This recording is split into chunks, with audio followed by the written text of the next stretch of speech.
But if you are single and have been pure for a long time, knowing that marriage is still a few years away, how do you keep your sex drive active in a spiritual, healthy way? Good question.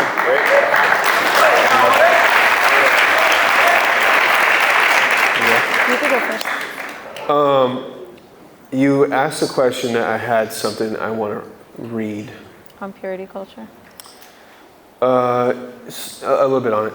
Yeah. So instead of chasing sex, build a legacy. That's what I'd say.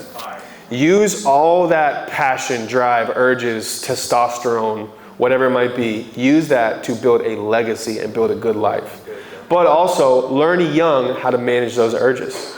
Learn young and get victories young.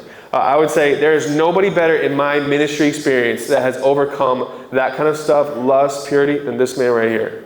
This is the most integrous man I have met when it comes to leadership, when it comes to his sexual integrity. And so he will have strategies for you. I want to make sure it's clear though too, because even in purity culture, for those that did have conversations about this, is we were always taught, have the little rubber band and then also the urge is going to go away. That is managing behavior. That is not healing the wound. That's really important.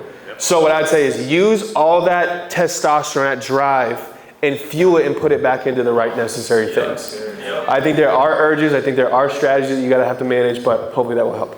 I would say too, with purity culture, one thing that a lot of Christians were conditioned to believe was that men were dogs because they felt the way that they did, and that's not true. That it's perfectly healthy and normal for you to be attracted to a girl and feel a sexual urge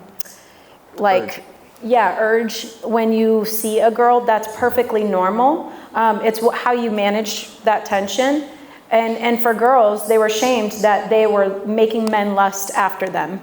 And girls should not be shamed for guys feeling the way, for being beautiful, and for guys feeling the way that they do. Girls shouldn't be shamed for that, and men shouldn't be shamed for feeling the way that they do. That's right. I think that girls need to be careful about how they present themselves. I think there's a difference between being modest and being provocative.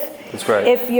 Devon has mentioned this before in conversations where we've talked about this, either in podcasts or teachings, but the kind of how you have to ask yourself, if you're dressing a certain way, is it to draw attention, or is it because you are why are you dressing the way that you are? If it's for bait, if you're using how you're dressing to bait someone, that's the kind of fish you're going to catch, essentially.